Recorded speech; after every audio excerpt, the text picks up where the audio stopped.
Bienvenidos una vez más a Fotocasión. ¿Y de qué vamos a hablar esta semana? Veréis, repasando nuestros vídeos nos habíamos dado cuenta que no habíamos tratado una marca en concreto en los casi 40 vídeos que ya tenemos en el canal. Y además no habíamos tocado el hecho de que existe un sistema que comparten varias marcas, por así decirlo, que gira en torno a un tamaño de sensor muy concreto. Sí, en este vídeo vamos a hablar de Olympus y de los sistemas micro 4 tercios.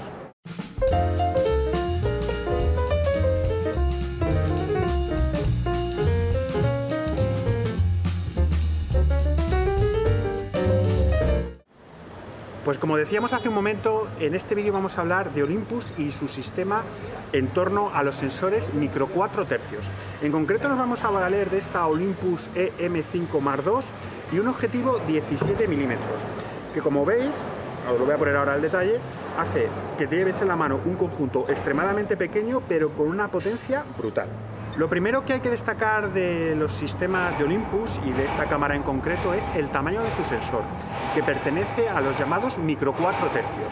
Esto significa que tiene un factor de recorte, como ya ocurría en sensores APS-C que vimos recientemente. Como es mucho más fácil verlo con un ejemplo, os diré que este 17 1.8 que llevo calzado en la cámara sería el equivalente a un 35 en el llamado paso universal. Como veis, estamos hablando de un sistema muy pequeño, pero ¿cómo se siente en la mano? Veréis, en concreto en esta cámara, que puede ser una representante de lo que nos puede ofrecer Olympus de forma general. Son cámaras muy sólidas.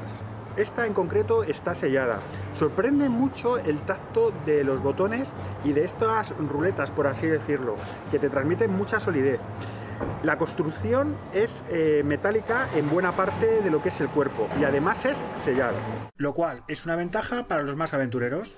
Por otro lado, cabe destacar la cantidad de botones que son configurables dentro del cuerpo. ¿Esto en qué se traduce? Bueno, en un primer momento he de reconocer que cuando coges esta cámara te echa un poco para atrás la cantidad de mandos que tienes a tu disposición. Y no nos engañemos, quizás la curva de aprendizaje para sacarle el máximo rendimiento no sea tan plana como ocurre en otros modelos de otras marcas. Pero bien es cierto que gracias a la cantidad de botones que decíamos anteriormente y la capacidad de asignarles la función que quieras, luego puede ser tu cámara.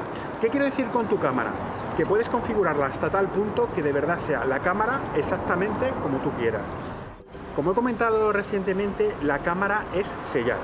Y en el apartado físico, ¿qué más nos podemos encontrar? Bueno, pues esta pantalla totalmente abatible, girable, que te permite lo que yo he bautizado la posición de selfie, que es bastante útil, sobre todo para las funciones de vídeo. Esta cámara no está equipada con 4K, pero eso no significa que tenga funciones muy destacadas para el vídeo. En relación a este hay un elemento que además es uno de los puntos fuertes de Olympus y es su estabilización integrada en el sensor. Y esta cámara no podía ser menos. ¿Esto qué significa? Bueno, significa que el cuerpo es el que estabiliza los objetivos. Que traducido al castellano es que básicamente cualquier objetivo que le calces a esta cámara pasa a ser estabilizado. Para mostraros cómo funciona el sistema de estabilización de Olympus, hemos decidido grabar una serie de clips en los que además os enseñamos algunas de las estanterías de nuestra tienda.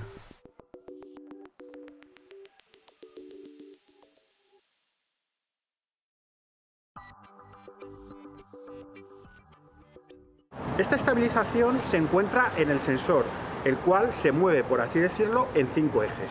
Y con respecto al sensor, más allá del tamaño que hemos dicho, micro 4 tercios, ¿qué resolución tiene? Tiene 16 megapíxeles de resolución, pero esta cámara permite una función por la que alcanzar los 40 megapíxeles. Sí, sé que los números no encajan, pero lo que hace es tomar durante un periodo de un segundo 4 fotografías que monta para tener una fotografía en alta resolución. Obviamente esto significa que esa función tendrá sus limitaciones, pero en caso de paisajes o tomas estáticas en las que puedes tener la cámara apoyada en un trípode, pues ofrece sus ventajas. Por otro lado, la resolución del sensor permite grandes recortes y esto directamente se ve reflejado en una función que trae la propia cámara, y es que permite un recorte directamente. Es decir, Aquel recorte que tú harías posteriormente en edición, puedes decirle a la cámara que te lo haga y que te lo muestre por su visor electrónico o su pantalla. Os dejamos un par de ejemplos en JPG directo de la cámara de la capacidad de recorte del sensor. Un señor trabajando el campo y Darth Vader. Darth Vader nunca sobra en un vídeo, recordadlo. En varios vídeos de este canal hemos hablado de las bondades de los objetivos fijos. Y por eso, y por su reducido tamaño, me decanté por utilizar este 17 milímetros, que con el factor de recorte del sensor, sería un equivalente a un 35 milímetros, en esta toma de contacto con el sistema. Insisto en lo de toma de contacto con el sistema porque no es una prueba ni del objetivo ni de la cámara. Simplemente queríamos que vierais las posibilidades de esta marca y sus ventajas de forma global. El tema de que el tamaño sea muy pequeño es una verdadera ventaja porque realmente esta cámara casi la puedes llevar en el bolsillo de una chaqueta. Bueno, casi no, en mi caso la puedo llevar en el bolsillo de una chaqueta. Y luego es verdaderamente sorprendente que aquí tengo el equivalente a un 35 1.8. Uno de los puntos fuertes del sistema, en mi opinión, es el hecho de que puedes conjugar estos cuerpos con objetivos fijos muy luminosos y que además, como habéis visto, no exceden en tamaño ni en peso. Además existe una amplia gama de objetivos de otras marcas que son compatibles con este sistema.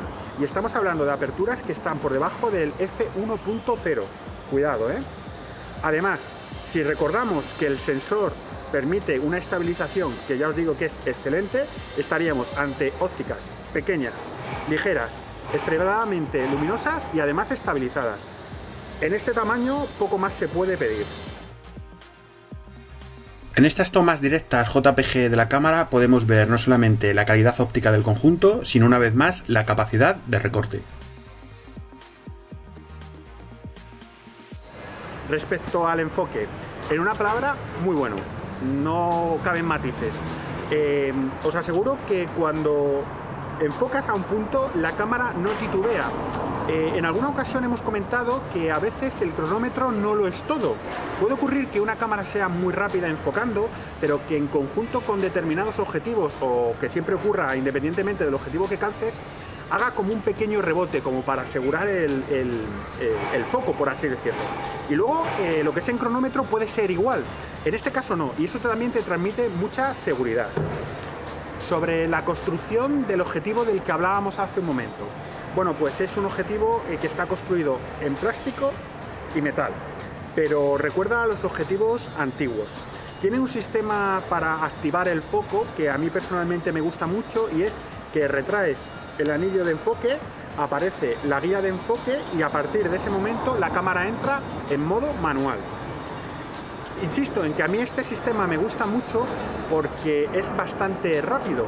El poder pasar la cámara de manual a autofoco simplemente con este movimiento a mí me resulta mucho más cómodo que el tener que accionar un mando, elegir la opción o incluso un acceso directo. ¿Por qué? Porque cuando tú coges la cámara, generalmente la coges de esta manera y el movimiento, ahí lo estáis viendo, pues es mucho más natural. Si continuamos hablando del objetivo, me gustaría señalar el hecho de que el anillo de enfoque, a pesar de su reducido tamaño total, por así decirlo, del objetivo, es lo suficientemente grande como para resultar bastante cómodo.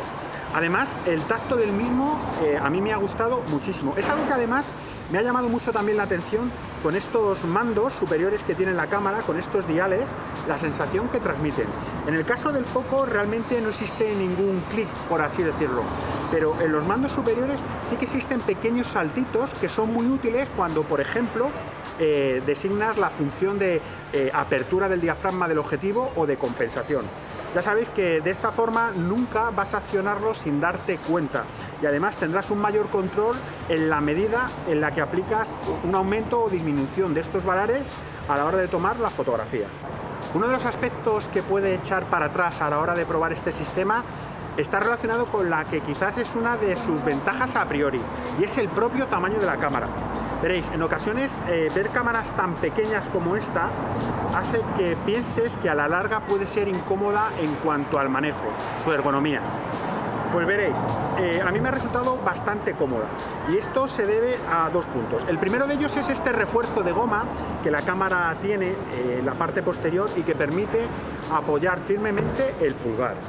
Esto hace que, bueno, el accionamiento también de la rueda posterior pues sea bastante cómodo y no te transmite la sensación de que al hacerlo se te puede escurrir la cámara. Y luego la parte delantera tiene una empuñadura que quizás no es tan contundente ni tiene formas tan angulosas, no es tan pronunciada como en otras marcas. Pero no sé si será por esta curva que hace, la cuestión es que la mano se adapta perfectamente. En definitiva, estamos ante un sistema bastante potente que te permite grandes resoluciones, la utilización de objetivos muy luminosos, que no excedan en tamaño, que no sean excesivamente pesados y siempre estabilizados. Esto es muy importante.